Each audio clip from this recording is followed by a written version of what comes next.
तो दोस्तों, आप सभी का स्वागत है आज के वीडियो में। और आज हमारा वही वीडियो चलेगा यूनिट 6 के ऊपर ही, जिसका कि आधा से ज़्यादा हम लोगों ने ख़त्म कर दिया था और आज जो बचा हुआ है उसको हम लोग ख़त्म करेंगे। यानी कि अगर आप यहाँ पे देखें सिलेबस को, तो सिलेबस में ये assessment, physiological habilitation, Apgar scoring, examination of defects, BFHI यहाँ तक हो गया था कंप्लीट। आज हम लोग care of new born, bonding और रूमिंग इन और माइनर डिसऑर्डर्स ये देखेंगे। तो ठीक है, चलिए आज शुरू करते हैं।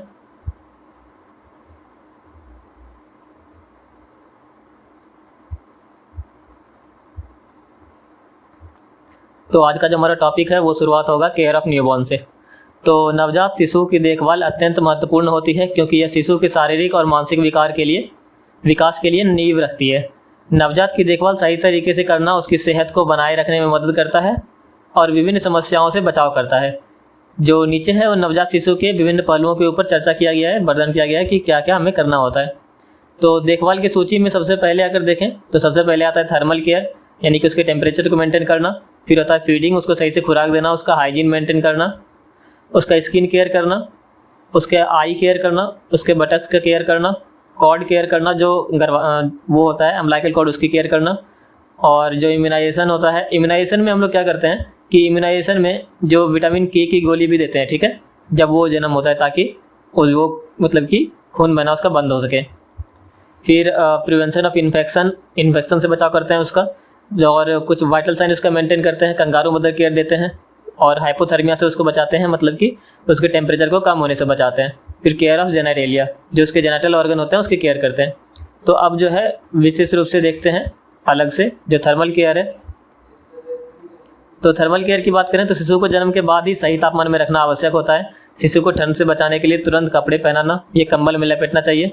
जो शिशु को स्किन टू स्किन केयर से भी गर्म रखा जाता है, ये शिशु के तापमान को बनाने में मदद करता है और इसी को हम लोग KMC बोलते हैं, ठीक है, kangaroo mother care, skin to skin के कांटेक्ट में बना के रखना। फिर होता है फीडिंग।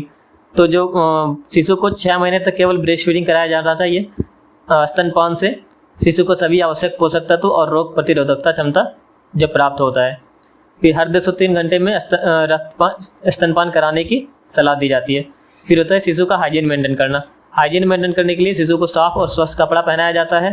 डेली स्नान कराया जाता है, लेकिन शुरुआत में अधिक स्नान कराने की आवश्यकता नहीं होती, सिर्फ स्पंज बाथ से देना पर्याप्त होता है। फिर इसके हाथ पैरों की सफाई पर विशेष ध्यान दिया जाता है ताकि कोई संक्रमण ना हो। फिर इसका त्वचा की केयर की जाती है, जिसमें कि नवजात शिशु की त्वचा बहुत कोमल और संवेदनशील होती है, इसलिए त्वचा की देखभाल विशेष रूप से महत्वपूर्ण होती है। फिर जो स्किन केयर के लिए कुछ सुझाव दिए जाते हैं, जिसमें कि पहला है माइल्ड क्लींजिंग। तो इसमें क्या होता है कि शिशु को बिना किसी हार्श साबुन के सिर्फ गुनगुने पानी से साफ करते हैं और माइल्ड बेबी सॉप या सिर्फ पानी का उपयोग करते हैं। फिर मॉइस्चराइज करते हैं, जो शिशु की त्वचा को नमी युक्त रखने के लिए मॉइस्चराइजर का उपयोग करते हैं, खासकर स्नान के बाद। फिर डायपर रैश रिव्यू। तो इसमें क्या किया जाता है कि जो नितंब का क्षेत्र होता है उसको सूखा और साफ रखा जाता है, जिसमें कि डायपर रैश क्रीम का उपयोग किया जाता है। फिर अवॉइड ओवर बाथिंग, अधिक स्नान करने के से बचाना चाहिए बच्चे को, और प्राकृतिक नमी खत्म हो सकती है, इसलिए सिर्फ ज़रूरी होने पर ही स्नान करवाना चाहिए। फिर होता है क्लोथिंग। तो बच्चे को हल्का और सूती कपड़ा पहनाना चाहिए जो कि त्वचा को जलन ना दे। फिर प्रिवेंटिंग ड्राइनेस। तो नवजात की त्वचा को शुष्क बनाए रखने के लिए ह्यूमिड वातावरण बनाए रखना चाहिए। शुष्क वातावरण नहीं रहना चाहिए, ह्यूमिड वातावरण रहना चाहिए, जिसमें कि नमी रहना चाहिए। फिर होता है अवॉइड हार्श प्रोडक्ट। जो हार्श प्रोडक्ट होता है उससे बच्चे को बताना चाहिए, यानी कि खुशबूदार उत्पाद का उपयोग नहीं करें क्योंकि इसमें त्वचा में एलर्जी हो सकती है। फिर अम्बिलिकल कॉर्ड केयर। तो नाल के आसपास जो गर्भनाल होता है या अम्बिलिकल कॉर्ड होता है, उसके आसपास त्वचा को सूखा और साफ रखते हैं। फिर एक्सपोजर टू एयर। तो बच्चे को कुछ समय के लिए बिना कपड़े के रखकर त्वचा को हवा लगाने दें, जिससे कि दाने और रैशेज से बचाव हो जाता है। फिर होता है सनलाइट एक्सपोजर। तो हल्का धूप में कुछ मिनट तक बच्चे को रखना चाहिए, जिससे कि जॉन्डिस का खतरा कम रहता है, लेकिन ज़्यादा देर तक धूप में नहीं रखना चाहिए। फिर उसके बाद देखते हैं आँखों की देखभाल। नवजात शिशु की आँखें बहुत संवेदनशील होती है, इसलिए उनकी विशेष देखभाल बहुत आवश्यक होती है, जिसके लिए कुछ सुझाव दिए जाते हैं, जिसमें कि सबसे पहला है क्लीनिंग। तो आँखों को हर दिन साफ पानी से या स्टेराइल कॉटन से साफ करना चाहिए। बाहर की तरफ से अंदर की तरफ साफ करते हैं। फिर होता है इन्फेक्शन प्रिवेंशन। इसमें आंखों के संक्रमण की संभावना को बचाने के लिए डॉक्टर द्वारा बताई गई एंटीबायोटिक ड्रॉप का यूज करें, खासकर जन्म के तुरंत बाद। फिर होता है चेक फॉर रेडनेस एंड और स्वेलिंग। तो आंखों को लाल या फिर सूजन के लिए देखना चाहिए। अगर अधिक आंसू दिखता है तो डॉक्टर को संपर्क करना चाहिए। फिर होता है अवॉइड डायरेक्ट लाइटिंग। तो शिशु की आंखों पे डायरेक्ट तेज रोशनी नहीं देना चाहिए, क्योंकि नवजात की आंखें बहुत संवेदनशील होती है। फिर होता है कंजक्टिवाइटिस से बचाना। इसके लिए शिशु में होने वाली नियोनेटल कंजक्टिवाइटिस से बचाव के लिए आंखों की साफ सफाई करते रहेंगे, ठीक है, और अंदर से बाहर की तरफ सफाई करते हैं, ठीक है। जैसे कि ऐसे अगर आंख है ऐसे करके, तो अंदर से बाहर की तरफ सफाई करते हैं। फिर होता है बटक्स केयर। तो बटक्स के केयर में क्या होता है कि शिशु के नितंब की क्षेत्र की देखभाल भी विशेष रूप से महत्वपूर्ण होती है, क्योंकि यहाँ सबसे ज़्यादा रैशेज या संक्रमण का खतरा होता है। तो उसके लिए फ्रीक्वेंट डायपर चेंज करते रहना चाहिए, मतलब जल्दी जल्दी जो है हर 2-3 घंटे में डायपर चेंज करते रहना चाहिए, ताकि त्वचा सूखा रहे और रैशेज ना हो। फिर जेंटल क्लीनिंग। तो जो बटक्स है उसको उस क्षेत्र को साफ करने के लिए माइल्ड बेबी वाइप्स या गुनगुने पानी का उपयोग करना चाहिए। फिर डायपर रैश क्रीम। तो डायपर रैश क्रीम का इस्तेमाल करना चाहिए ताकि त्वचा सुरक्षित रहे। फिर जो बच्चे की डायपर बदलने से पहले बच्चे का जो बटक्स होता है उसको कुछ समय तक खुला छोड़ दें, ताकि त्वचा हवा में सूख सके। फिर अवॉइड टाइट डायपर्स। तो टाइट डायपर्स नहीं पहनाना चाहिए, इससे रैशेज या जलन हो सकता है। फिर यूज ब्रीदेबल डायपर्स। तो ऐसे डायपर का उपयोग करें जो कि हवा पास होने जिससे कि हवा पास हो जाए, ताकि त्वचा में नमी जमा ना हो। फिर मॉनिटर फॉर रैशेज। तो शिशु की त्वचा पर कोई लालिमा या दाने दिखाई देते हैं तो तुरंत डायपर बदलना चाहिए और रैशेज क्रीम का उपयोग करना चाहिए। फिर कीप एरिया ड्राई। तो जो उस एरिया को हमेशा सूखा रखना चाहिए ताकि संक्रमण का खतरा कम हो। और डायपर जो है एवरी स्टूल के बाद, जितनी बार भी मल त्याग करता है शिशु, उसके बाद डायपर जो है वो बदलना चाहिए ताकि संक्रमण ना फैले। फिर होता है बैरियर क्रीम। तो हर डायपर बदलने के बाद बैरियर क्रीम या पेट्रोलियम जेली का उपयोग करें, जिससे कि त्वचा पर एक सुरक्षित परत बन सके। तो नवजात शिशु की इन विभिन्न पहलुओं की ध्यान में रखकर शिशु के स्वास्थ्य को बेहतर तरीके से संरक्षित किया जा सकता है, यानी कि बच्चे को हेल्दी रखा जा सकता है। तो अब जो एक और है नेक्स्ट टॉपिक हमारा, वो है बॉन्डिंग एंड रूमिंग इन, ठीक है। तो इसके बारे में बात करें तो बॉन्डिंग और रूमिंग इन यानी कि संबंध निर्माण और कमरे में रहना नवजात शिशु की देखभाल के लिए महत्वपूर्ण हिस्से होते हैं। ये दोनों प्रक्रियाएं शिशु और माता पिता के बीच भावनात्मक और शारीरिक संबंध को मजबूत बनाने के लिए मदद करती है और शिशु के विकास, सुरक्षा और भावनात्मक भलाई में महत्वपूर्ण भूमिका निभाती है। आइए इसको डिटेल में देखते हैं। सबसे पहले बॉन्डिंग को देखें। तो बॉन्डिंग क्या होता है कि बॉन्डिंग नवजात शिशु और माता पिता के बीच भावनात्मक जुड़ाव या लगाव को कहते हैं। यह शिशु के जीवन के शुरुआती दिनों से ही शुरू हो जाता है और शिशु के मानसिक, शारीरिक और भावनात्मक विकास के लिए आवश्यक होता है। तो फिर बॉन्डिंग का महत्व क्या होता है? तो अगर बॉन्डिंग के महत्व की बात करें, सबसे पहले होता है इमोशनल सिक्योरिटी, कि जब शिशु माता पिता के साथ गहरा संबंध महसूस करता है तो उसे भावनात्मक सुरक्षा मिलती है। इससे शिशु का आत्मविश्वास और उसका मानसिक विकास जो है वो बेहतर होता है। फिर होता है ब्रेस्ट फीडिंग। तो बॉन्डिंग एक बहुत महत्वपूर्ण पहलू स्तनपान है, ठीक है। बॉन्डिंग का एक महत्वपूर्ण पहलू है स्तनपान। जब माँ शिशु को स्तनपान कराती है तो शिशु और माँ के बीच संबंध और मजबूत होता है।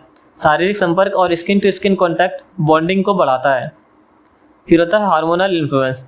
तो शिशु और माँ के बीच बॉन्डिंग के समय ऑक्सीटोसिन हार्मोन निकलता है, जिसे कि लव हार्मोन भी कहते हैं। यह हार्मोन शरीर के भावनात्मक लगाव को प्रोत्साहित करता है। फिर डेवलपमेंट ऑफ ट्रस्ट। तो जब बच्चा माता पिता से लगातार देखभाल और प्यार मिलता है बच्चे को, तो उसमें विकास की भावना विकसित होती है और इससे शिशु का सामाजिक और भावनात्मक विकास अच्छा होता है। तो बॉन्डिंग को बढ़ाने वाले कौन कौन से कारक होते हैं? तो सबसे पहला है स्किन टू स्किन कॉन्टैक्ट, जिसको कि कंगारू मदर केयर भी कहते हैं, जो शिशु के तापमान को नियंत्रित करने में मदद करता है और स्तनपान को भी प्रेरित करता है। फिर होता है आई कॉन्टैक्ट। तो बच्चा और माता पिता के बीच आंखों का संपर्क संबंध को मजबूत बनाता है। फिर होता है जेंटल टच। तो शिशु को धीरे धीरे पकड़ने से और स्पर्श करने से उसका भावनात्मक विकास बेहतर होता है। तो ये सारी चीज़ें जो है बॉन्डिंग को बढ़ाने में मदद करती है। फिर देखते हैं रूमिंग इन के बारे में। तो रूमिंग इन क्या होता है? एक साथ कमरे में रहना रूमिंग इन कहलाता है। यह वह प्रक्रिया है जिसमें नवजात शिशु माँ के साथ एक ही कमरे में रहता है, बजाय नर्सरी में रहने के। यह नवजात शिशु की देखभाल के लिए बहुत महत्वपूर्ण कदम है, जो माँ और शिशु दोनों के लिए फायदेमंद होता है। सबसे अगर लाभ देखें रूमिंग इन का, तो रूमिंग इन से क्या होता है कि बॉन्डिंग बढ़ता है, यानी कि जो हम लोग बॉन्डिंग पढ़ के आए हैं तो वो बढ़ता है, इंक्रीज बॉन्डिंग। रूमिंग इन से माँ और शिशु के बीच बॉन्डिंग बेहतर होती है, क्योंकि शिशु अधिक समय माँ के पास रहता है। इससे शिशु को माँ की उपस्थिति का एहसास होता है और उसकी भावनात्मक सुरक्षा बढ़ती है। फिर होता है ब्रेस्ट फीडिंग इनिशिएशन। तो शिशु के माँ के पास रहने से स्तनपान की शुरुआत जल्दी होती है। माँ शिशु के हंगर क्यूज यानी कि भूख का जो संकेत होता है उसको आसानी से पहचान सकती है और उसको स्तनपान करवा सकती है। इससे स्तनपान की सफलता दर बढ़ जाती है। फिर होता है पेरेंटल कॉन्फिडेंस। तो जब शिशु लगातार माँ के पास रहता है तो माँ और पिता दोनों को शिशु को देखभाल में आत्मविश्वास महसूस करते हैं और उन्हें शिशु की ज़रूरतों को समझने का पूरा मौका मिलता है। फिर होता है less stress for the baby. तो शिशु को माँ के पास रहने से उसको जो है स्ट्रेस कम होता है और माँ की आवाज़, गंध और स्पर्श से शिशु को बहुत आराम मिलता है और वो शांत रहता है।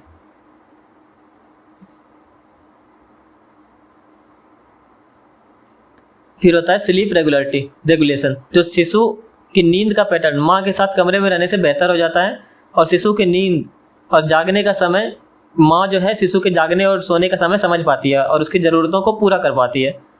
फिर होता है रोमिंग इन के प्रकार। तो कितने टाइप का होता है रोमिंग इन? रोमिंग इन बहुत तरह का होता है, जिसमें कि पहला है फुल रोमिंग इन, जिसमें कि 24 घंटे माँ के पास रहती है और केवल चिकित्सा के लिए नर्सरी में लेकर जाया जाता है। फिर होता है पार्शियल रोमिंग इन। इसमें क्या होता है कि शिशु कुछ समय तक माँ के साथ रहता है और कुछ समय नर्सरी में। इसका उपयोग तब किया जाता है जब माँ को आराम की आवश्यकता हो और शिशु को विशेष देखभाल की जरूरत हो।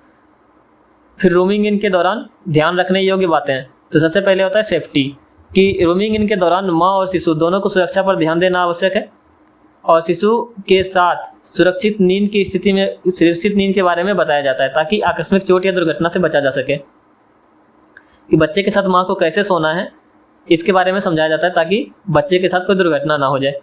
फिर होता है मॉनिटरिंग। तो शिशु की वाइटल साइन जैसे कि हार्ट रेट, रेस्पिरेटरी रेट आदि की निगरानी नियमित रूप से की जाती है, खासकर यदि शिशु प्री टर्म है और उसे विशेष देखभाल की जरूरत है तब उसका मॉनिटरिंग कंटिन्यू किया जाता है ताकि कोई अगर ज़रूरत हो तो पता चल जाए।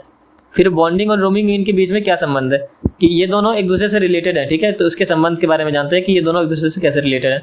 तो बॉन्डिंग इनसे रोमिंग इनसे बॉन्डिंग बेहतर होता है। अगर बच्चा माँ के पास रहेगा हमेशा तो उससे बॉन्डिंग बेहतर होगी, क्योंकि माँ और शिशु का संपर्क निरंतर बना रहता है।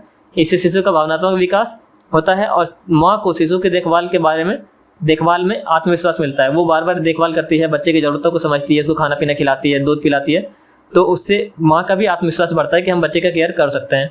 और स्किन टू स्किन कॉन्टैक्ट से रोमिंग इन से माँ का स्तनपान करवाने का प्रयास सफल होता है, जिससे कि बच्चे को आवश्यक पोषक तत्व और इम्यूनिटी मिलता है। फिर बॉन्डिंग और रोमिंग इन नवजात शिशु की देखभाल और सुरक्षा के लिए अत्यंत महत्वपूर्ण है और ये प्रक्रियाएं शिशु के स्वास्थ्य, सुरक्षा और भावनात्मक भलाई को सुनिश्चित करती है। अब जो हमारा अगला टॉपिक है वो है माइनर डिसऑर्डर्स ऑफ न्यूबॉर्न। तो ये हम डिसऑर्डर के बारे में पढ़ेंगे कि बच्चे में कुछ बीमारियां होती है जिसके बारे में हम लोग देखेंगे और उसको कैसे मैनेज करना है उसके बारे में भी जानेंगे। तो सबसे पहला जो हमारी बीमारी है वो है ऑप्थेल्मिया न्यूनेट्रम। ऑप्थेल्मिया न्यूनेट्रम मतलब कि ऑप्थेल्मिया सबको समझ में आ रहा होगा कि आंख की बीमारी है, और न्यूनेट्रम मतलब कि नियोनेट बीमारी होती है, मतलब बच्चे में होती है। तो ऑप्थेल्मिया न्यूनेट्रम एक गंभीर नेत्र का संक्रमण है, यानी कि आंख का इन्फेक्शन है, जो कि नवजात शिशु के जन्म के पहले 28 दिन के भीतर होता है। यह प्रसव के दौरान माँ से शिशु की आंखों में संक्रमण पहुंचने का कारण होता है। इसका कारण क्या क्या होता है? तो सबसे पहला होता है गोनोरिया बैक्टीरिया, ठीक है, जिसको कि नेसेरिया गोनोरिया कहा जाता है, ठीक है। और एक होता है क्लेमाइडिया ट्राइकोमोनास, तो ये बैक्टीरिया होता है। फिर हेर्पिस सिम्प्लेक्स वायरस होता है, जिसके कारण से कि ये सारी चीज़ें होती है। और भी कुछ बैक्टीरियल इन्फेक्शन है, जैसे कि स्टेफाइलो और स्ट्रेप्टोकोकस न्यूमोनाई जैसे अन्य बैक्टीरिया का संक्रमण भी इससे हो सकता है, ठीक है। अगर इसके मोड ऑफ ट्रांसमिशन की बात करें कि ये संक्रमण कैसे होता है, तो यह संक्रमण मुख्य रूप से शिशु के जन्म के समय जो प्रसव नलिका है, यानी कि जिस रास्ते से बच्चा बाहर आता है उसके संपर्क में आने से होता है। जब माँ को सेक्सुअली ट्रांसमिटेड डिजीज जैसे कि गोनोरिया और क्लेमाइडिया का इन्फेक्शन होता है।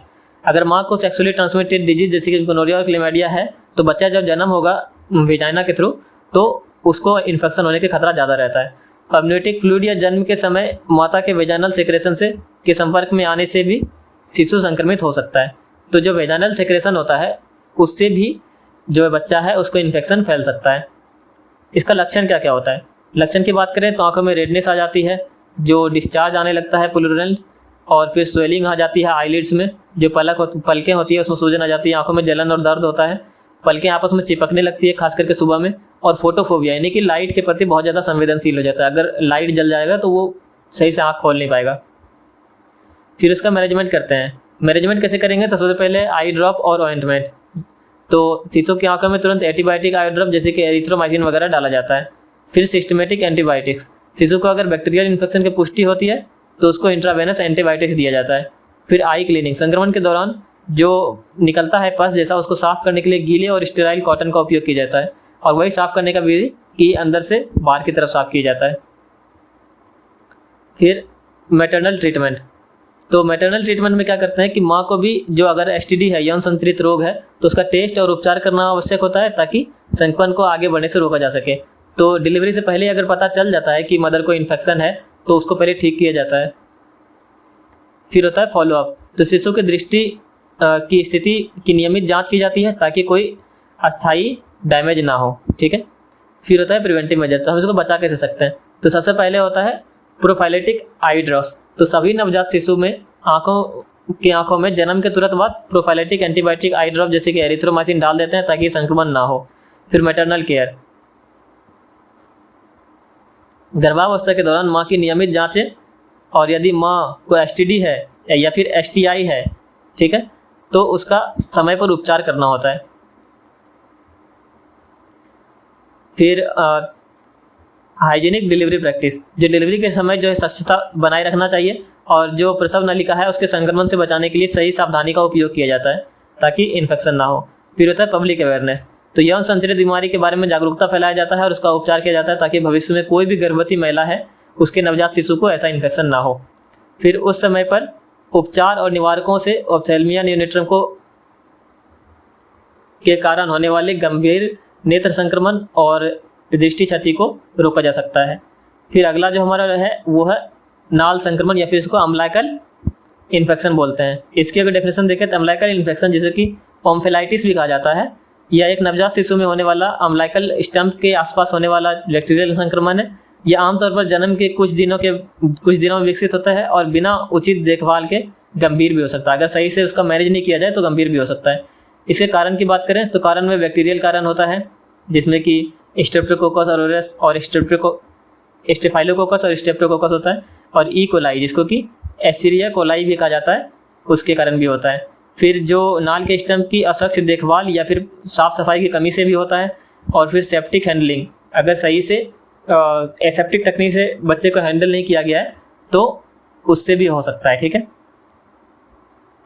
फिर होता है कमजोर इम्यून सिस्टम वाले बच्चे को भी ये हो सकता है। फिर मोड ऑफ ट्रांसमिशन। तो मोड ऑफ ट्रांसमिशन की बात करें तो नवजात शिशु के नाल के स्टम्प के आसपास की त्वचा में मौजूद बैक्टीरिया जो कि अस्वच्छ वातावरण में संक्रमण का कारण बनते हैं। फिर डायरेक्ट कॉन्टैक्ट, जैसे कि अगर अस्वच्छ हाथों से बच्चों को छू दिया गया है, अगर गंदे हाथों से बच्चे को छू दिया गया तो इससे भी हो सकता है। या फिर जब बच्चे का जो वो काटा गया अम्लाइकल कॉर्ड, तो वो काटने समय भी संक्रमण उसको हो सकता है अगर सही एसेप्टिक टेक्निक का यूज नहीं किया गया है तो। फिर होगा साइन एंड सिम्टम्स। तो साइन एंड सिम्टम्स में क्या हो जाएगा कि आसपास में रेड हो जाएगा, डिस्चार्ज आएगा, टेंडरनेस हो जाएगा, बुखार आएगा और दुर्गंध आने लगेगा उससे। फिर हो जाएगा सेप्सिस, गंभीर मामलों में जो रक्त संक्रमण भी होने का खतरा रहता है। फिर होता है मैनेजमेंट में सबसे पहले एंटीबायोटिक देंगे कि संक्रमण के जैसे ही पुष्टि मिलेगी उसको ओरल या इंट्रावेनस एंटीबायोटिक दे देंगे जैसे कि एम्पिसिलिन, जेंटामाइसिन या फिर सिफोटेक्सिन। फिर लोकल केयर, तो आसपास का जो एरिया होता है अम्लाइकल कॉर्ड के आसपास का, उसके नाल के स्टम्प को सूखा रखेंगे और स्वच्छ रखेंगे। स्टम्प को साफ करने के लिए स्टेराइल गॉज या फिर एंटीसेप्टिक का उपयोग करेंगे। फिर सर्जिकल इंटरवेंशन। तो सर्जरी से क्या कर सकते हैं कि अगर फोड़ा हो गया उसमें, ठीक है, तो उसको सर्जरी से जरूरत पड़ती है सर्जरी की और उसको सही करते हैं।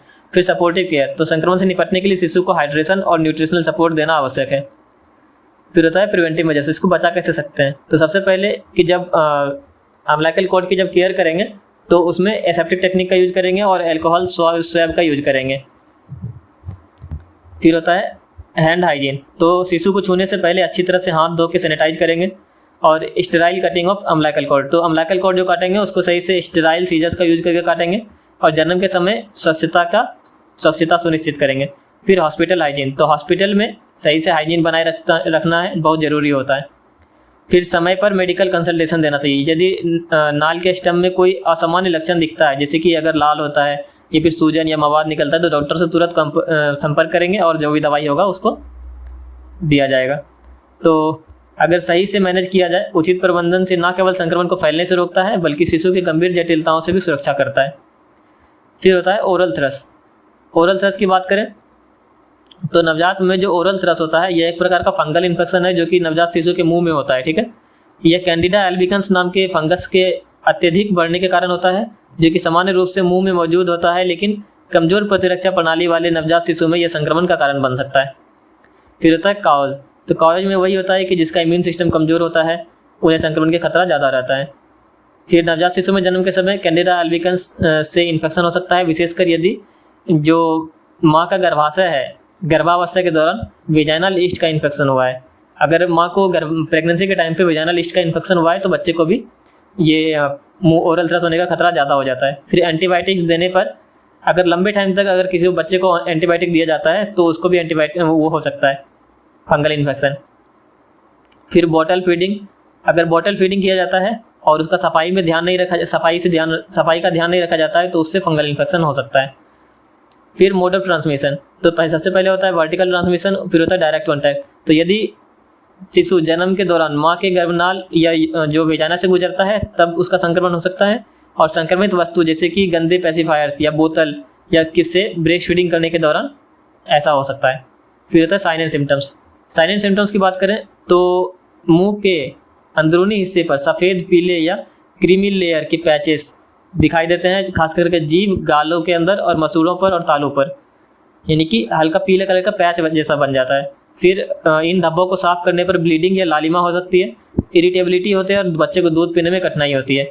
दूध पीते समय बहुत दर्द होता है और भूख कम लगता है बच्चे को। कुछ शिशु में संक्रमण निप्पल या माँ की छाती में फैल सकता है जिससे कि माँ को जलन या दर्द भी हो सकता है। फिर होता है मैनेजमेंट। मैनेजमेंट में होता है सबसे पहले एंटी फंगल मेडिसिन। तो एंटी फंगल मेडिसिन से ओरल थ्रस का इलाज करने के लिए जैसे कि निस्टेटिन या फ्लूकोनाजोल जैसी एंटी फंगल दवाइयों का यूज किया जाता है और इसे डॉक्टर द्वारा निर्देशित किया जाता है। फिर ओरल हाइजीन मेंटेन करना होता है कि बच्चे के समय समय पर मुंह को साफ करते हैं, सूखा रखते हैं और बोतल से दूध पिलाया जाता है या पेसिफायर का उपयोग किया जाता है तो उसे हर बार अच्छी तरह से साफ किया जाता है। फिर treatment of for breast feeding mother. यदि जो बच्चे से मदर को इन्फेक्शन फैल गया है तो उन्हें एंटी फंगल क्रीम का उपयोग करना पड़ सकता है ताकि पुनः संक्रमण ना हो। फिर होता है न्यूट्रिशनल सपोर्ट। तो बच्चे का जो न्यूट्रिशन उस पर बहुत ध्यान रखना जरूरी होता है। अगर बच्चे दूध पीने में कठिनाई महसूस करता है तो उसकी स्थिति में ध्यान दे देना चाहिए और डॉक्टर से सलाह लेना चाहिए। फिर प्रिवेंटिव मेजर की बात करें कैसे बच सकते हैं इससे, तो हाइजीन ड्यूरिंग ब्रेस्ट फीडिंग। तो ब्रेस्ट फीडिंग के दौरान हाइजीन मेंटेन करके रखेंगे, निप्पल को साफ कर लेंगे और छाती में कोई संक्रमण महसूस होता है तो सबसे पहले डॉक्टर को बताना है। फिर अगर बोतल से या दूध पिलाया जा रहा है तो उन्हें अच्छी तरह से स्टेरिलाइज करने के बाद ही दूध पिलाना है। फिर एंटीबायोटिक्स का सही से उपयोग करना है। बच्चे को एंटीबायोटिक्स देने से पहले डॉक्टर से जरूर सलाह लेना है और ज़रूरत से ज़्यादा एंटीबायोटिक नहीं देना है। फिर गुड ओरल हाइजीन। तो बच्चे के मुंह की नियमित सफाई करना है। दूध पिलाने के बाद बच्चे को मुंह साफ करने के बाद कॉटन से पोंछना है और दूध के अवशेष फंगस के विकास को बढ़ावा ना दें। फिर मैटरनल हेल्थ चेकअप। तो गर्भावस्था के दौरान और बाद में नियमित रूप से जो वेजाइनल जो संक्रमण होता है उसका चेकअप कराना चाहिए और ताकि बच्चे में संक्रमण का खतरा ना हो। ठीक है, गर्भावस्था के दौरान और बाद में चेक कराते रहना चाहिए संक्रमण के लिए। फिर होता है टेटनस नियोनेट्रम। ठीक है, तो टेटनस नियोनेट्रम मतलब कि टेटनस है जो कि नियोनेट को हो रहा है, तो टेटनस नियोनेट्रम। टेटनस नियोनेट्रम एक गंभीर और घातक बैक्टीरियल इन्फेक्शन है जो कि नवजात शिशु को जन्म के पहले 28 दिन में प्रभावित करता है या कोलेस्ट्रीडियम टेटनाई के द्वारा होता है। जो शिशु का जो मांसपेशी होता है उसमें स्पैज़म यानी कि अकड़न और रिजिडिटी पैदा करता है। ठीक है, फिर कारण देखें इसका। तो कारण में तो आपको यहाँ दिख ही गया होगा कि क्लोस्ट्रीडियम टेटनाई होता है और नाल काटने के लिए अगर सही उपकरण का उपयोग नहीं किया गया है, अगर उसमें इन्फेक्शन रहता है तो उससे हो सकता है। और यदि असक्ष प्रसव के कारण नाल के माध्यम से संक्रमण फैल सकता है, मतलब लाइकल कोड से फैल सकता है।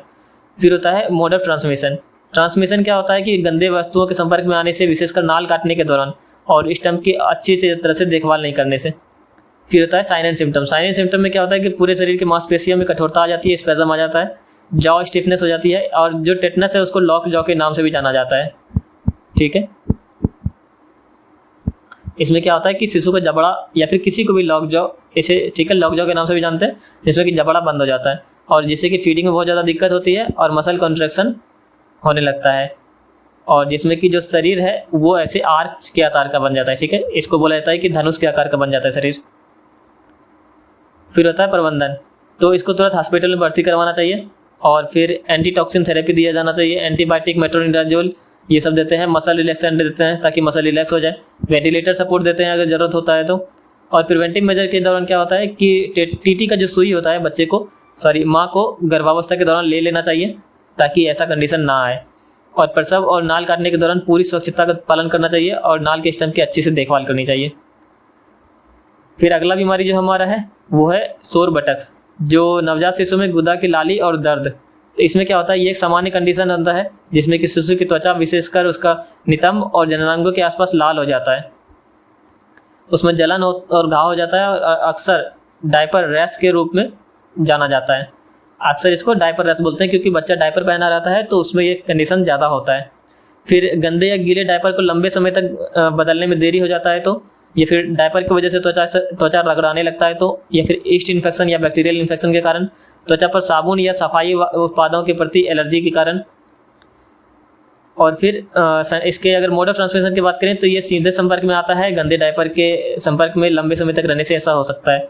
इसके साइन एंड सिम्टम की बात करें तो आसपास में लाल हो जाता है, ठीक है, जो बटक्स होता है उसके आसपास में लाल हो जाता है और सूजन हो जाता है, और त्वचा में छाले और पपड़ी बनने लगता है, शिशु में चिड़चिड़ापन आ जाता है, रोने लगता है, और विशेषकर डायपर बदलने टाइम तो बहुत ज़्यादा रोता है। फिर मैनेजमेंट में क्या है कि गंदे डायपर को तुरंत बदलना चाहिए, बैरियर क्रीम जैसे कि जिंक ऑक्साइड का उपयोग करना चाहिए, और फिर प्रभावित क्षेत्र को सूखा और साफ रखना चाहिए। डायपर बदलते समय क्षेत्र में गुनगुने पानी से धोना चाहिए। फिर होता है प्रिवेंटिव मेजर में क्या कर सकते हैं कि बार बार डायपर बदलना चाहिए, त्वचा को सूखा रखना चाहिए और शिशु को कुछ समय तक हवा में रखना चाहिए। फिर होता है पायोडर्मा होता है जिसमें कि एक त्वचा का इन्फेक्शन है जिसमें कि बैक्टीरिया विशेषकर स्टेफाइलोकोकस ऑरियस और स्ट्रेप्टोकोकस के कारण होता है। यह संक्रमण त्वचा में पोस्ट्यूल्स यानी कि मवाद भरा हुआ घाव पैदा करता है जिसमें कि पस भरा हुआ रहता है। तो इसकी बैक्टीरियल इन्फेक्शन होता है, ये तो आपने देख लिया, और स्टेफाइलोकोकस और स्ट्रेप्टोकोकस से यह होता है। शिशु की त्वचा गंदगी या चोट के संपर्क में आती है तो ऐसा हो जाता है। फिर अगर मोड ऑफ ट्रांसमिशन की बात करें तो संक्रमित व्यक्ति या वस्तु के संपर्क में आने से ऐसा हो जाता है। फिर संक्रमित घाव से निकली मवाद पूरे अगर भाग में फैल जाएगा शरीर में तो उससे भी हो सकता है। फिर इसके साइन एंड सिम्टम की बात करें तो त्वचा पर लाल धब्बा हो जाता है और बाद में जो कि घाव में बदल जाता है। फिर घाव जो है फूटने लगता है और उससे पस निकलने लगता है और घाव के चारों ओर सूजन और दर्द होने लगता है।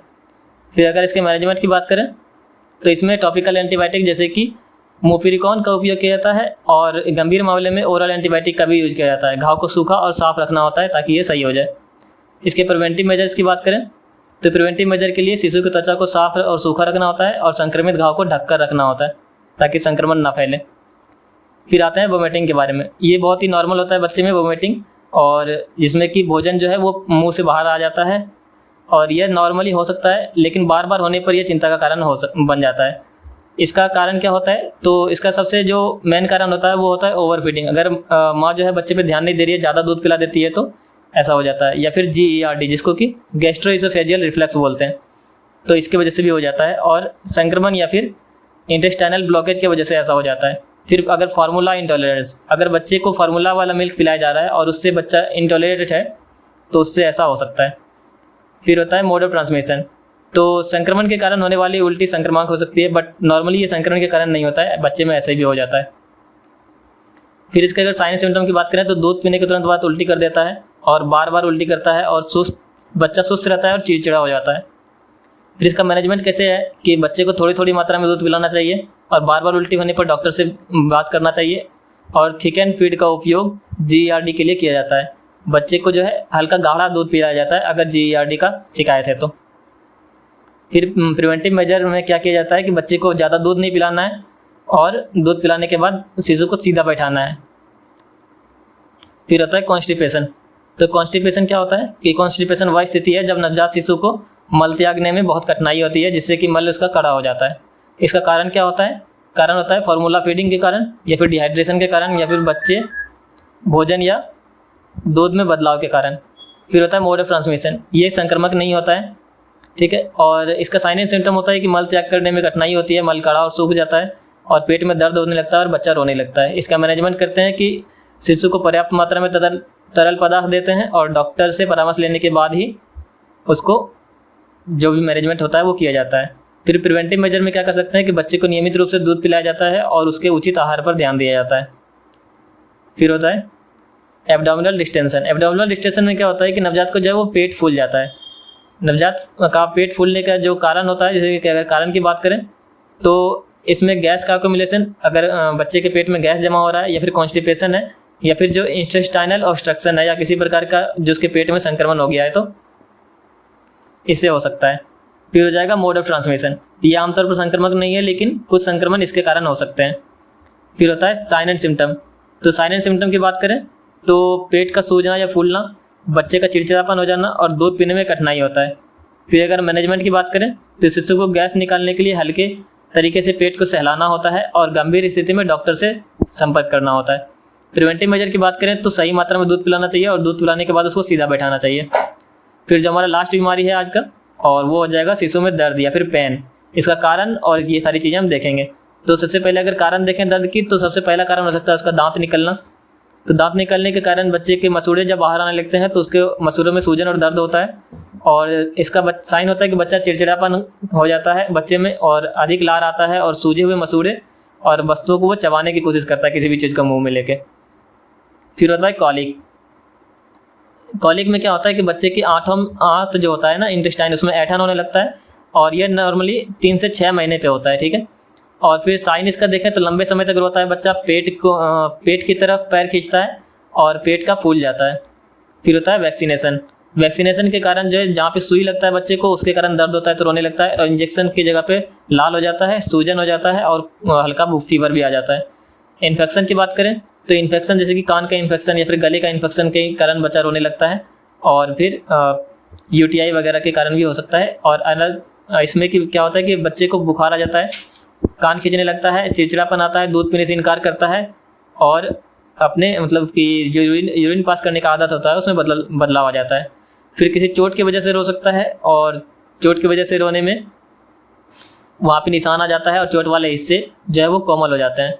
फिर होता है डाइजेस्टिव इशू। डाइजेस्टिव इशू की बात करें तो कब्ज हो सकता है, या फिर GERD, या फिर भोजन को पच नहीं रहा है सही से, तो उसके वजह से। तो इसमें क्या करता है बच्चा, उल्टी होने लगता है बच्चे को, दूध पिलाने के बाद बच्चा और ज़्यादा अनकंफर्टेबल हो जाता है, उसका पेट फूलने लगता है, और उसको मल त्याग करने में कठिनाई होती है। तो असेसमेंट कैसे करेंगे कि बच्चा रोने लगता है तो उससे असेसमेंट करेंगे। फिर बच्चे के फेशियल एक्सप्रेशन को देख के असेसमेंट करेंगे कि वो अपना भौहों से कोड़ने लगेगा, आंखें कसकर बंद करेगा। फिर बॉडी मूवमेंट से पता करेंगे कि पैर को मोड़ने लगेगा, पैर को खींचने लगेगा, झटके देने लगेगा, और चोट के स्थान को हिलाने से बचाना मतलब कि बचाता है। और फिर फीडिंग और स्लीपिंग पैटर्न को देख के भी हम कर सकते हैं कि बच्चा दूध पीने से इनकार करने लगता है और सोता नहीं है, तो इसको देख के, या फिर उसके फिजिकल साइन में जैसे कि जिस जगह पर उसको चोट लगेगा वहाँ पे लाल हो जाएगा, सूजन आ जाएगा, ये सब देख के, या फिर फीवर वगैरह आ रहा है तो उसको देख के ही पता कर सकते हैं।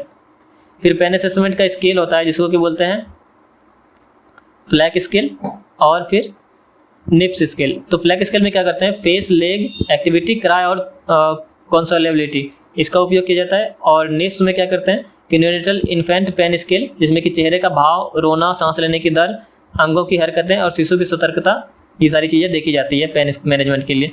फिर अगर ट्रीटमेंट की बात करें तो दांत निकालने वाला दर्द है तो उसको ठंडा वहाँ पे कोल्ड स्पंजिंग की जाती है, और जिससे कि उसको आराम मिलता है। और जो जेल होता है, टीथिंग जेल, उसका उपयोग किया जाता है। या फिर पेन रिलीवर डॉक्टर की सहायता से अगर लेना होता है तो उससे भी ले सकते हैं, जैसे कि एसिटामिनोफेन या फिर आइबुप्रोफेन का यूज कर सकते हैं। फिर जो कॉलिक होता है उसमें क्या होता है कि जो बच्चे को दूध पिलाने के बाद बर्फ दिलवाना होता है, और जो कॉलिक ड्रॉप होता है उसको भी यूज किया जा सकता है। और जेंटल जो है वो मसाज किया जाता है, या फिर पोजीशन बच्चे को दूध पिलाने के बाद सही पोजीशन में अगर लिटाएंगे तो दर्द नहीं होगा। फिर वैक्सीनेशन की बात करें तो कोल्ड कंप्रेस की दिया जाता है, और पेन रिलीवर दिया जाता है, या फिर कंफर्ट मेजर्स जिसमें कि बच्चे को गोदी में लेकर आराम करवाते हैं। फिर होता है इन्फेक्शन। तो इन्फेक्शन की बात करें तो अगर इन्फेक्शन हो गया है तो एंटीबायोटिक्स देंगे, और एंटीपायरेटिक्स देंगे अगर फीवर आ रहा है तो, और रेस्ट करवाएंगे बच्चे को। फिर अगर कहीं चोट लग गया है तो उस पर ठंडी पट्टी लगाएंगे और पेन मेडिसिन देंगे और रेस्ट करवाएंगे बच्चे को।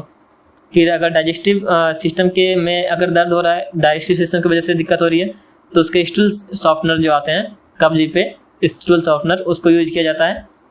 और GERD के मैनेजमेंट के लिए दूध पिलाने के बाद सीधा बैठाएंगे और छोटे छोटे अंतराल पर कम कम दूध पिलाएंगे।